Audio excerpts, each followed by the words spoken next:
certain nombre de nos policiers. La parole est à Monsieur Guillaume Pelletier.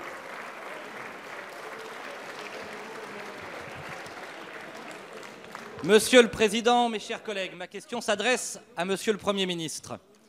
Je ne voudrais pas, par cette question, briser le bel unanimisme médiatique qui préside dans les commentaires sur l'avenir de l'Europe sur deux questions essentielles, le travail détaché et le CETA. Par l'action magistrale, dit-on, de votre gouvernement, la France, l'Europe, que dis-je, le monde, serait enfin passé de l'ombre à la lumière. Et pourtant, sur la question du travail détaché, vous avez privilégié la concurrence déloyale plutôt que la fin des cotisations sociales du pays d'origine. Vous avez sacrifié le transport routier français sur l'autel d'un accord illusoire sur la durée du détachement qui, dans les faits, ne règle rien. Telle est votre méthode politique. L'illusion plutôt que l'action. Faire croire plutôt que faire. Alors pourrions-nous peut-être nous consoler avec le CETA?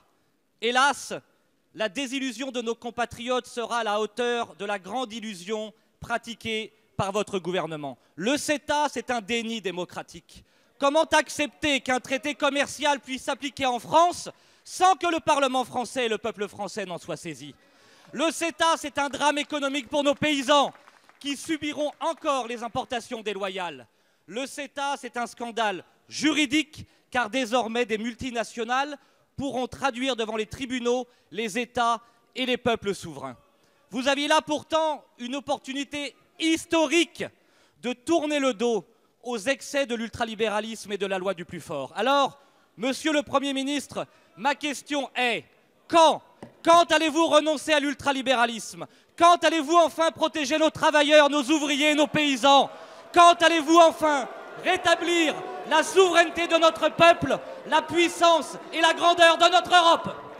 Merci, Monsieur le député. La parole est à Madame Muriel Pénicaud, ministre du Travail.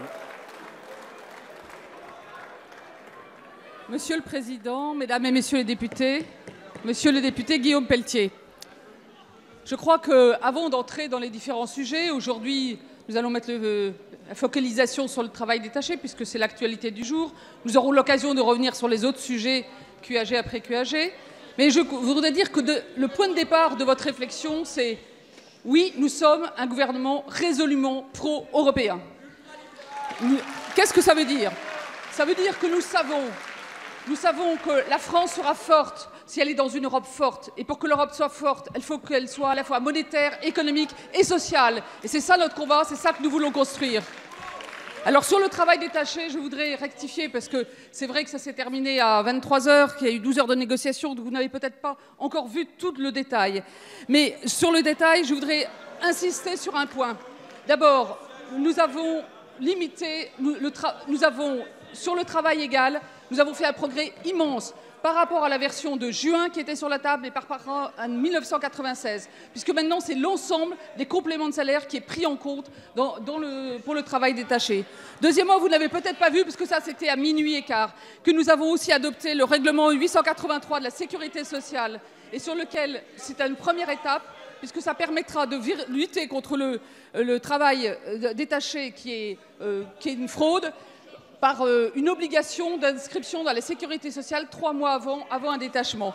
Enfin, nous avons limité dans le temps, et c'est la première fois, car la directive détachée de 96 disait que le travail détaché était temporaire, n'avait pas fixé de limite. Nous avons fixé à 12 mois la limite du travail détaché, avec 6 mois de prolongation. Donc oui, peut-être vous n'y croyez pas, mais je pense que vous verrez, et vous verrez que dans le transport, avec les dispositions que nous avons prises, oui, nous serons en meilleure posture, et nous sommes déjà en meilleure posture pour défendre nos transporteurs. Merci, Madame la Ministre.